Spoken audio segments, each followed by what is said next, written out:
శుభోదయం. క్రీస్తు ప్రియమైన దేవుని బిడ్డలారా, మన రక్షకుడైన యేసు క్రీస్తు యొక్క పరిశుద్ధ నామంలో మీ అందరికి కూడా ఉదయకాల సమయంలో ప్రభు నామంలో శుభాలు తెలియజేస్తున్నాను. దేవుని యొక్క కృపను బట్టి దేవుడు మన జీవితంలో మరొక నూతనమైనటువంటి దినాన్ని దేవుడు మనందరికీ అనుగ్రహించున్నాడు.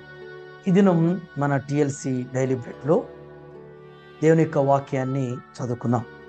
యెషయా గ్రంథం 48వ అధ్యాయంలో 17వ వచనంలో రెండు మాటల్ని ఈ వచనం ద్వారా ఉదయం మీకు జ్ఞాపకం చేయాలని తలస్తున్నాను.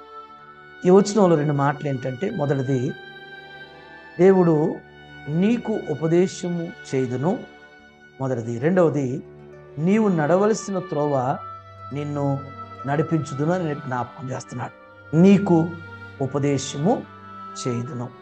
దేవుడు నీకు నాకు జ్ఞాపకం చేస్తున్న మాట ఏంటంటే, మనకి దేవుడు ఉపదేశం చేయబోతున్నాడు. ఈ దినంలో, ఈ దినమంతట్లో కూడా మనం ఏది చేయాలో, ఎలా చేయాలో, ఎప్పుడు చేయాలో అనేటువంటి అనుమానాలతో, సందిగ్ధాలతో, ద్వంద్వ మనస్తత్వాలతో కొట్టుమిట్టాడుతున్నప్పుడు దేవుడు నీకు నాకు జ్ఞాపకం చేస్తున్న మాట ఏంటంటే, నీకు నేను ఉపదేశం చేస్తాను.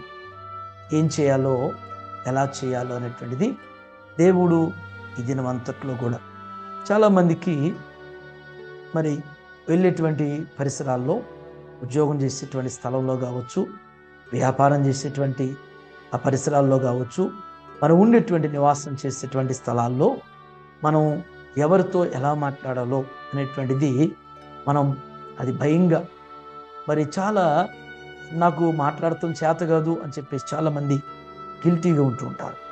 దేవుడు జ్ఞాపకం చేసిన మాట ఏంటంటే, వారితో నీవు ఎలా మాట్లాడాలో నీకు ఉపదేశం చేయబోతున్నాడు. నువ్వేమాత్రం కూడా భయపడొద్దు, అధైర్యపడొద్దు.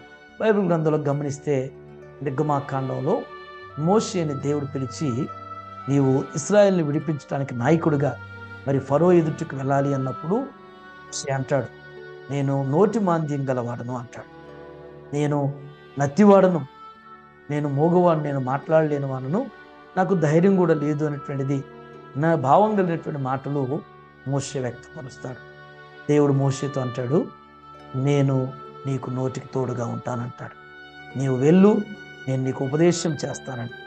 మోషే ఫరో ఎదుటికి వెళ్ళాడు.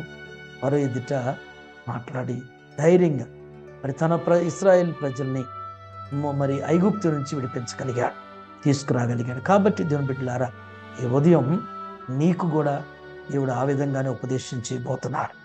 నిన్ను ఆ విధంగా మాట్లాడేటువంటి వ్యక్తిని మాట్లాడింపజేసేటువంటి కృపను దేవుడు నీకు ఇవ్వబోతున్నాడు. రెండవ మాట ఏంటంటే, నీవు నడవలసిన త్రోవ నేను నడిపించుదును అంటున్నాడు.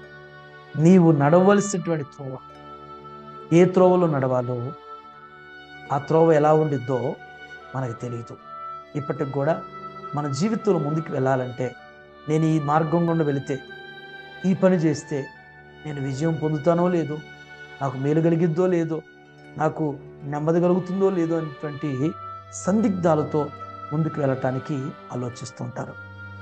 కానీ దేవుడు అంటున్నాడు, మనందరికీ ఇది జ్ఞాపకం చేస్తున్న మాట ఏంటంటే, నీవు నడవలసిన త్రోవ నిన్ను నేను నడిపించదను అంటున్నాడు. ఈ దినం దేవుడు నీకు నాకు తోడుగా ఉండి, మనం వెళ్ళేటువంటి మార్గంలో మనకు తోడుగా ఉండి, మనకి ఏ మార్గం, ఏ త్రోవ అయితే క్షేమంగా విజయం వైపుకి నడిపించుతుందో ఆ విధంగా నడిపించబోతున్నాడు. ఆ విధంగా దేవుడు మీకు ఉపదేశం చేస్తూ మిమ్మల్ని నడిపించుతూ ఈ దినమంతా కూడా మరి మీరు వెళ్ళేటువంటి మరి మీ యొక్క ఉద్యోగ బాధ్యతల్లో, మీ వ్యాపారపు పనుల్లో, మీ యొక్క కుటుంబపరమైనటువంటి పనుల్లో, మరి బిడ్డలకి విద్యాపరమైనటువంటి స్కూల్స్, కాలేజెస్కి వెళ్తున్నటువంటి మార్గంలో దేవుడు తోడుగా ఉండి నెమ్మదిని, కాపుదలను, సమాధానాన్ని ఈ దినమంతా కూడా దేవుడు మీకు అనుగ్రహించునుగాక. ఆమేన్. తలలో ఉంచితే చిన్న ప్రార్థన చేసుకుందాం. మహోన్నతుడా యేసయ్యా, మీకు వందనాలు అయ్యా. ఈ దినం నా తండ్రి, మీరు మా కొరకు ఇచ్చిన వాగ్దానాన్ని బట్టి మీకు వందనాలు చెల్లిస్తున్నాం.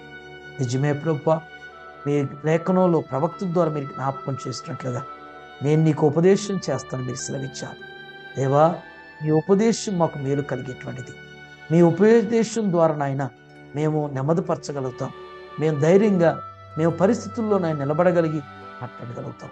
మేము నడవలసిన త్రోవను మాకు తెలియపరచండి.